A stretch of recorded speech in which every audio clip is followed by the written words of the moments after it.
बागेश्वर धाम बोल रहा हूँ। मैं भगवान राम भक्त हनुमान जी को समर्पित मंदिर हूँ। मैं वही बागेश्वर धाम हूँ जो आजकल हर न्यूज चैनल की हेडलाइन बना हुआ है। मैं अपने चमत्कारों की वजह से आए दिन सुर्खियां बटोर रहा हूँ। आजकल तो मेरे यहाँ पत्रकारों का मेला लगा हुआ है। आज मैं आपको मेरे से जुड़ी हर एक बात बताऊंगा। मेरे इतिहास के साथ साथ मेरे यहाँ विराजे हनुमान जी के चमत्कारों से भी पर्दा उठाऊंगा। मैं मध्य प्रदेश के छतरपुर जिले के गंज नामक ग्राम में स्थित हूँ। मेरे यहाँ विराजे बालाजी की महिमा भारत के कोने कोने में फैली है। मेरे यहाँ आए दिन लाखों श्रद्धालु दर्शन के लिए अर्जी लगाते हैं। अब आप सोच रहे होंगे कि अर्जी किस बात की, तो आपको बता दूं, मेरे यहाँ बालाजी के दर्शन करने के लिए सबसे पहले अर्जी लगानी पड़ती है। अर्जी स्वीकार होने के बाद ही आप बालाजी के दर्शन कर सकते हैं। मैं बहुत ही चमत्कारी मंदिर हूँ जो कई बार खबरों में सुर्खियां बटोर चुका है। मेरे आने वाले सभी भक्तों की मनोकामनाएं पूर्ण हो जाती हैं और उनकी समस्याओं का निराकरण भी यहाँ बताया जाता है। अगर मेरे इतिहास की बात करूं तो मेरा इतिहास बहुत पुराना है। माना जाता है कि मेरा निर्माण चंदेल काल में हुआ था, लेकिन सन 1986 में यहाँ के पास के ग्राम वासियों के द्वारा मेरा पुनर्निर्माण किया गया, जिसके बाद इसी गांव के बाबा सेतुलाल गर्ग, जिन्होंने चित्रकूट से दीक्षा प्राप्त की थी, वहां पर गांव आए और फिर मेरे इस प्राचीन कालीन मंदिर में राम कथा कहने लगे। साथ ही साथ झाड़ फूंक का काम भी करने लगे।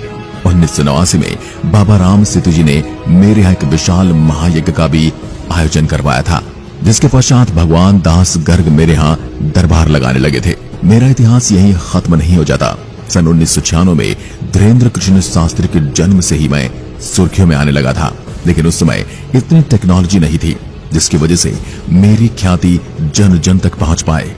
सन 1987 से लेकर 2015 तक भगवान दास गर्ग जी महाराज धाम पर दरबार लगाया करते थे और धीरेन्द्र कृष्ण शास्त्री जी ने अपना गुरु उनके दादाजी को माना। सन 2016 में धीरेन्द्र कृष्ण शास्त्री जी ने बागेश्वर धाम की डोर संभाली और महाराज ने अपने दादाजी के आशीर्वाद से मेरे यहाँ दिव्य दरबार लगाने लगे और सन 2017 में 108 कन्याओं का विवाह सम्मेलन करवाकर मेरे इतिहास में अलग भूमिका निभाई। धीरेन्द्र कृष्ण शास्त्री जी ने यहाँ दिव्य दरबार में अभी तक लाखों लोगों के मन की बात पर्ची पर लिखी है। यही मुझे एक अलग पहचान देती है। मेरी महिमा पूरे भारत भर में प्रसिद्ध है। यहाँ तक कि कई बार खबरों में भी मेरी महिमा का बखान किया गया है और आजकल तो सारे न्यूज चैनल को मेरे नाम लिए बिना नींद नहीं आती। मुझ में हनुमान जी की बालाजी स्वरूप की खूबसूरत प्रतिमा स्थापित है और वर्तमान में महाराज श्री धीरेन्द्र कृष्ण जी यहाँ के महाराज हैं। मेरे सप्ताह के 7 दिन लोगों की समस्याओं के निवारण के लिए एक दरबार का आयोजन होता है, जहाँ पर भक्तजन अपनी समस्याओं को लेकर आते हैं। मेरे इस मंदिर की चमत्कारी महिमा ये है कि आगे संत धीरेन्द्र कृष्ण जी लोगों की समस्याओं को सुने बिना ही बता देते हैं कि किस समस्या से वह व्यक्ति इस धाम में आया है। वे पर्ची पर लिखकर उस व्यक्ति को दे देते हैं और वह किसकी समस्या से गुजर रहा है और उस समस्या का निदान क्या है। कहा जाता है आज तक इस धाम में जो भी व्यक्ति अपनी समस्याओं को लेकर आया है उसकी समस्या का समाधान हुआ है। भूत प्रेत जैसी बुरी आत्माओं से पीड़ित लोग भी समाधान के लिए इस धाम के दर्शन करने आते हैं। अगर आप मेरे यहाँ बालाजी के दर्शन के लिए आना चाहते हैं, ये दरबार में अपनी समस्या का निवारण करना चाहते हैं, तो आपको एक टोकन प्राप्त करना पड़ेगा। यह टोकन कैसे प्राप्त किया जाता है इसकी जानकारी मैं आपको अभी देता हूँ। जो भी लोग मेरे यहाँ दर्शन करने आना चाहते हैं उनके पास इस धाम का टोकन होना जरूरी है। टोकन उन्हीं लोगों को जारी किया जाता है जो मेरे आने के लिए अर्जी लगाते हैं। टोकन मेरे यहाँ की सेवा समिति की तरफ से निश्चित समय अवधि के अंतराल में ही वितरित किए जाते हैं। ऐसे में टोकन की समय अवधि क्या है इसे जानने के लिए मेरे यहाँ की आधिकारिक हेल्पलाइन नंबर 8120592237 है, जिस पर संपर्क करके भक्तजन टोकन की समय अवधि के बारे में जान सकते हैं।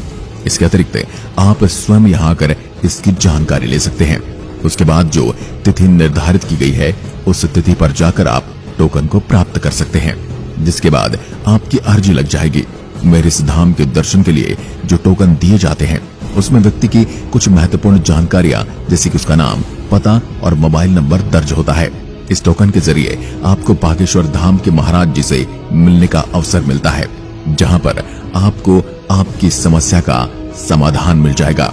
जो लोग छतरपुर जिले में नहीं रहते हैं या फिर किसी अन्य राज्य से हैं, ऐसे लोग चाहे तो घर बैठे बागेश्वर धाम के लिए अर्जी लगा सकते हैं। यहाँ तक कि उसकी प्रक्रिया की जानकारी स्वयं यहाँ के महाराज श्री धीरेन्द्र कृष्ण शास्त्री जी ने बताई है और मैं भी आपको बता देता हूँ। सबसे पहले तो मंगलवार के दिन एक लाल कपड़ा लें और उस कपड़े में नारियल को लपेटें। ध्यान रहे कि इस कपड़े में नारियल को लपेटते समय आपकी जो मनोकामना है या जो समस्या है वो जिसकी समाधान के लिए आप अर्जी लगा रहे हैं, उसके बारे में ध्यान करते हुए नारियल को कपड़े में लपेट लें। उसके बाद आपको भगवान बागेश्वर धाम सरकार के माला का जाप करना है और फिर इस नारियल को अपने पूजा वाले स्थान पर रख देना है। इस तरीके से आप बागेश्वर धाम के दर्शन के लिए अर्जी लगा सकते हैं। अब आपने मेरे यहाँ दर्शन के लिए अपनी अर्जी लगाई है या लगाने वाले हैं, तो कैसे पता चलेगा कि आपकी अर्जी स्वीकार हुई है या नहीं? इसके बारे में यहाँ के महाराज ने बताया है, जब आपकी अर्जी स्वीकार होती है तब आपके परिवार के किसी भी सदस्य को लगातार 2 दिन तक स्वप्न में भगवान बागेश्वर की बंदर स्वरूप के दर्शन होते हैं। अगर आपके स्वप्न में बागेश्वर भगवान के दर्शन नहीं हो रहे हैं तो इसका अर्थ है आपकी अर्जी अभी तक स्वीकार नहीं हुई। ऐसे में आपको इससे हताश होने की जरूरत नहीं है। आप चाहे तो अगले मंगलवार को दोबारा अर्जी लगा सकते हैं। आपको बता दूं, अर्जी लगाने के बाद कुछ दिनों तक महत्वपूर्ण बातों का ध्यान रखना पड़ता है। यदि आप मेरे यहाँ के अर्जी लगाने वाले हैं या लगा चुके हैं तो इन बातों पर जरूर ध्यान दें।